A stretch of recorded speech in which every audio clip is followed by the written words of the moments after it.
जय हिंद भाइयों। स्वागत है आपका आपके अपने YouTube channel ESM Sachin Bansal में। तो दोस्तों, CGL मेंस का एग्ज़ाम 2023 का ख़त्म हो चुका है। तो आई होप आप सभी का एग्ज़ाम बहुत अच्छा गया होगा। और अब आप सभी के मन में बहुत सारे डाउट होंगे कि एग्ज़ाम होने के बाद अब आगे क्या, मतलब आंसर की कब अपलोड होगी और पोस्ट प्रेफरेंस फॉर्म कैसे भरे जाते हैं, कब भरे जाएंगे, फिर फाइनल रिजल्ट कब तक आएगा और DV कैसे होगी, कब होगी और ज्वाइनिंग आपको कब तक मिल जाएगी। तो दोस्तों, इस वीडियो में मैं आपके सारे ही डाउट क्लियर करने की कोशिश करूँगा। वीडियो को अगर आप अंत तक देखेंगे तो आई होप आपके सारे डाउट क्लियर हो जाएंगे। और मैं ये आपको 2022 से कंपेयर करके दिखाऊंगा कि 2022 में कब आंसर की आई थी, कब क्या क्या हुआ था।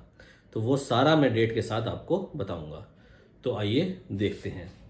तो दोस्तों, अगर मैं प्रोसीजर की बात करूं तो आगे क्या होता है, मेंस एग्ज़ाम होने के बाद अब आपका आंसर की आएगी, फिर पोस्ट प्रेफरेंस फॉर्म आएंगे, फिर फाइनल रिजल्ट, फिर डिपार्टमेंटल जोन प्रेफरेंस फॉर्म आएंगे आपके पास, फिर डिपार्टमेंटल DV होती है और उसके बाद ज्वाइनिंग। तो मैं आपको बताऊं, 2022 में जो मेंस का एग्ज़ाम था 2 से 7 मार्च लास्ट डेट थी, 4 दिन चला था, तो 7 मार्च तक था। इस बार केवल एक ही दिन है एग्ज़ाम आपका, 26 अक्टूबर को जो इस बार एक दिन एग्ज़ाम था आपका। ठीक है। अब इसके बाद इसके एक वीक के अंदर 14 मार्च को आंसर की आ गई थी। ठीक है, ऑफिशियल आंसर की 14 मार्च को आ गई थी। तो इसके हिसाब से हम अंदाजा लगा सकते हैं लगभग 3 नवंबर तक आपकी 3 नवंबर तक चांसेस हैं आपकी आंसर की आ जाएगी। फिर 2-3 दिन का इसमें समय दिया जाता है। इसके बाद 2-3 दिन 17 मार्च तक का टाइम दिया गया था, जिसमें आप अगर आपको कोई ऑब्जेक्शन है तो वो ऑब्जेक्शन रेज कर सकते हैं। फिर उसके बाद अमेंड होकर फाइनल आंसर की आती है। ठीक है, तो 17 मार्च तक का वो टाइम था ऑब्जेक्शन का। ठीक है, तो ऐसे ही इसमें भी आपको 2-3 दिन का टाइम मिलेगा और उसके बाद फाइनल आंसर की आ जाएगी 7-8 दिन के अंदर। ठीक है, उसके बाद पोस्ट प्रेफरेंस फॉर्म। अब आप जानते हैं कि अब ये सब चीज़ें ऑनलाइन हो गया है और अब जो DV है वो डिपार्टमेंट करवा रहा है, SSC नहीं कराता है। तो पोस्ट प्रेफरेंस फॉर्म आपसे अब ऑनलाइन मांगे जाएंगे। पोस्ट प्रेफरेंस फॉर्म जो इसमें मांगे गए थे वो थे 27 अप्रैल से 1 मई तक आप ऑनलाइन उसे अप्लाई कर सकते थे। ठीक है, ऑनलाइन फॉर्म निकलते हैं वो।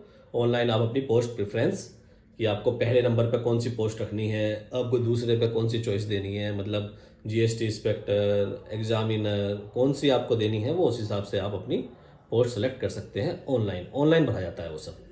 ठीक है, तो अब ये आप लगा सकते हो कि 7 मार्च के बाद लगभग 1.5 महीने के अंदर। लेकिन इस बार वैकेंसी भी कम है एक तो, और दूसरी बात है पिछली बार नया था, पिछली बार क्लियर नहीं था कि कैसे करना है क्या करना है, तो उस वजह से थोड़ा टाइम लगा। इस बार फिर इलेक्शन भी आ रहे हैं, इलेक्शन से पहले इन्हें सब कुछ करवाना है, तो मुझे लगता है ज़्यादा टाइम नहीं लगेगा।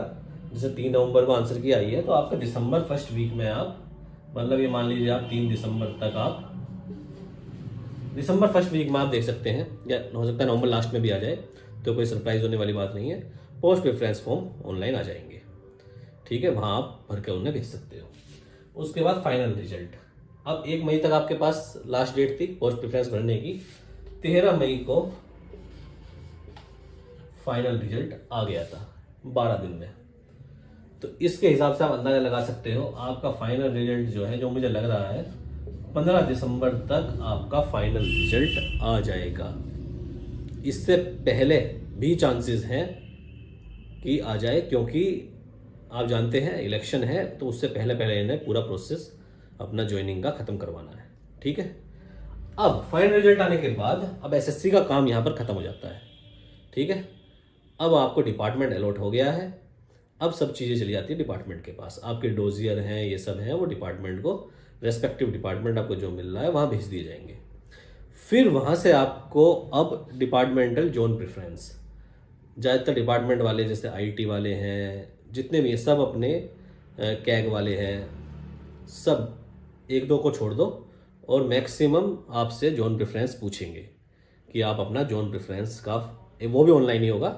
ऑनलाइन आपको अपना जोन प्रेफरेंस भर के भेजना होगा, ठीक है। फॉर्म एक आ जाएगा आपके पास, उसे आप ऑनलाइन फिल करके भेज दीजिए।